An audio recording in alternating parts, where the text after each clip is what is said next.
Number 15। लाखों लोग रोज ताजमहल घूमने आते हैं, पर उनमें से 99% लोगों को ये मालूम ही नहीं है कि जिस दरवाजे से वो ताजमहल में एंटर करते हैं, दरअसल वो ताजमहल का एंट्रेंस है ही नहीं।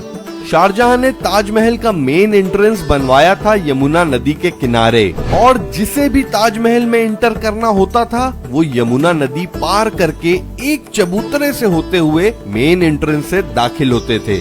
पर फिर यमुना नदी का जलस्तर बढ़ता चला गया और वो चबूतरा डूब गया और लोग ताजमहल के पिछले हिस्से को ही मेन एंट्रेंस मानने लगे, और शारजहां ताजमहल को जैसे दिखाना चाहते थे, आज ताजमहल को वैसे नहीं देखा जाता। नंबर 14।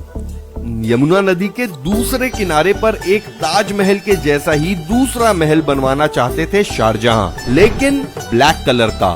वो चाहते थे कि मुमताज के मकबरे जैसा ही उनका भी एक मकबरा हो, मगर उसी दौरान औरंगजेब ने उन्हें कैद कर लिया और वो दूसरा महल ना बनवा सके।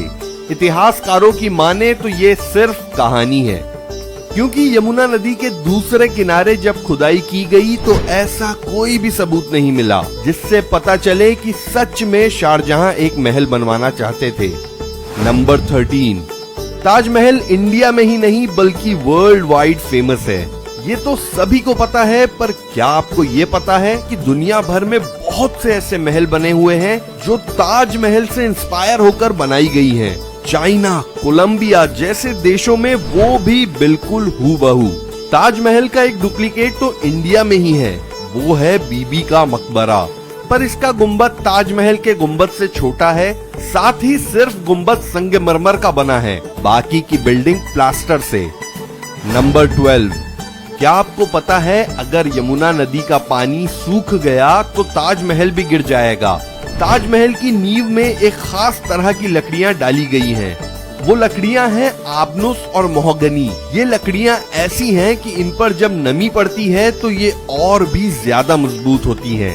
यमुना नदी का पानी इन आधार को हमेशा मजबूती देता है। नंबर 11। ताजमहल की गुंबद में एक छेद है।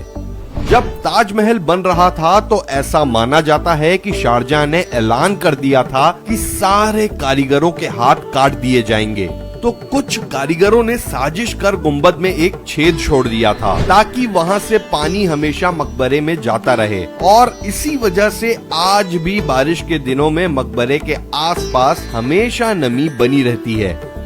नंबर 10। जैसे कि सबको ये मालूम है कि शारजहां ने सभी कारीगरों के हाथ काट दिए थे, पर ये माना जाता है कि ये सिर्फ स्टोरीज हैं, बल्कि उन कारीगरों को जिंदगी भर तनख्वाह देकर अपना काम हमेशा के लिए छोड़ देने को कहा गया था। नंबर 9। ताजमहल के चारों तरफ जो मीनारें हैं, अगर उन्हें ध्यान से देखा जाए तो वो बाहर की तरफ झुकी हुई हैं। इसकी भी एक वजह है, अगर कभी भूकंप या कोई आपदा आ जाए तो ये मीनारें गिरे तो बाहर की तरफ गिरे, महल की ओर ना गिरे और गुंबद को कोई नुकसान ना पहुँचे। नंबर 8। शाहजहां की बेगम का नाम मुमताज नहीं बल्कि आरजुमन बानो बेगम था। उन्हें शाहजहां ने नाम दिया था मुमताज महल। सिर्फ 34 साल की उम्र में मुमताज अपने 14वें बच्चे को जन्म देते हुए मुमताज का इंतकाल हो गया था। उन्हीं की याद में शाहजहां ने ये महल बनवाया, पर जब मुमताज की डेथ हुई तो वो एमपी के बुरहानपुर में थी, इसलिए उन्हें पहले वहीं दफनाया गया। पर फिर शाहजहां ने उनकी कब्र को वापस से ताजमहल के बागीचे में दफनाया। जब ताजमहल पूरी तरह बनकर तैयार हो गया तो फिर से उनकी कब्र को ताजमहल के गुंबद के ठीक नीचे बनाया गया। पर आज टूरिस्ट जो मकबरा देखते हैं वो रियल में मकबरा नहीं बल्कि उसका एक डुप्लीकेट है, जिस पर खास तरह की नक्काशी की गई है। असली कब्र उस नक्काशी के ठीक नीचे है, जिसे बहुत ही कम लोगों को या कहें कि सिर्फ खास लोगों को ही देखने दिया जाता है। नंबर 7। दुनिया में बेहद खूबसूरत इस महल के निर्माण में जो सफेद संगमरमर का यूज किया गया है वो लाया गया था राजस्थान के मकराना से। और लगभग 28 तरह की बेशकीमती रत्न मंगवाए गए थे इंडिया के साथ साथ पूरी दुनिया भर के अलग अलग जगहों से, जिसे आगरा तक लाने में 1500 से ज्यादा हाथियों का यूज किया गया था। नंबर 6, 1857 क्रांति में अंग्रेजों ने ताजमहल को लूट लिया था।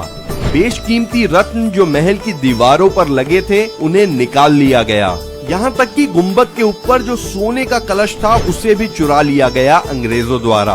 और अब जो कलश गुंबद के ऊपर मौजूद है वो सोने का नहीं बल्कि कांसे का है। नंबर 5, शाहजहां के एरा को आर्किटेक्चर का स्वर्ण काल या गोल्डन एरा कहा जाता है, जिसका एक बेहतरीन एग्जाम्पल है ताजमहल। ताजमहल की दीवारों पर की गई नक्काशी इटली के कारीगरों से सीखी गई थी। संगमरमर पर कैलीग्राफी करने वाले कारीगर थे ईरान से। संगमरमर को तराशने वाले कारीगर थे उज्बेकिस्तान के बुखारा से। साथ ही 7 पत्थरों को तराशने के लिए भी जो कारीगर आए थे वो थे बलूचिस्तान से। नंबर 4, आपको पता है ताजमहल बनाने में कुल कितना खर्च आया था? वैसे तो अगर बात की जाए ऐतिहासिक महल की तो आज की डेट में उसका अंदाजा लगाना काफी मुश्किल है, पर फिर भी ऐसा माना जाता है कि उस वक्त इसकी कुल लागत थी अराउंड 3 करोड़ 80 लाख रुपीस, जो अगर प्रेजेंट कंडीशन में देखा जाए तो वो लागत होती है अराउंड 57 अरब 60 करोड़ रुपीस। नंबर 3, क्या आप जानते हैं इंडिया की सबसे बड़ी मीनार? कुतुब मीनार भी ताजमहल से छोटी है। कुतुब मीनार की ऊंचाई है 72.5 मीटर्स, जबकि ताजमहल की ऊंचाई है 73 मीटर्स। नंबर 2, ताजमहल का रंग कैसा है? सफेद है ना? पर क्या आपको पता है ताजमहल वक्त के साथ अपना रंग बदलता है?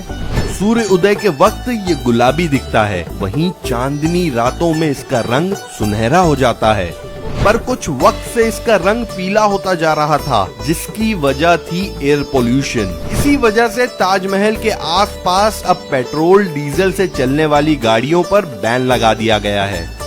नंबर 1, आपने एक स्टोरी ये भी सुनी होगी कि ताजमहल दरअसल एक शिव मंदिर था जिसका नाम था तेजो महल्या। ये थ्योरी दी थी 1989 में पीएन ओक ने अपनी book Taj Mahal the true story में। इस बुक में उन्होंने अपने कई फैक्ट्स रखे और बताया कि ताजमहल एक शिव मंदिर हुआ करता था, पर शाहजहां ने वहां से शिवलिंग निकलवाकर किसी तहखाने में रखवा दिया और वहां ताजमहल बनवा दिया। अपनी बात साबित करने के लिए सुप्रीम कोर्ट में उन्होंने साल 2000 में अपील भी की ताजमहल के नीचे तहखानों को खोलने की, पर सुप्रीम कोर्ट ने उनकी इस याचिका को खारिज कर दिया। आर्कियोलॉजिकल सर्वे ऑफ इंडिया ने भी इस बात को नकारा कि ताजमहल एक शिव मंदिर था। इतिहास में शाहजहां के द्वारा ही ताजमहल का निर्माण करवाया गया, यही प्रमाण भी मिलता है।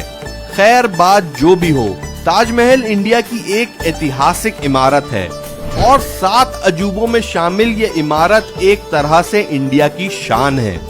तो इसे हिंदू या मुस्लिम के नजरिए से नहीं बल्कि एक इंडियन के नजरिए से देखना चाहिए। आपका क्या ख्याल है इस बारे में? हमें कमेंट सेक्शन में जरूर बताएं। ये था एनसीआर टाइम्स।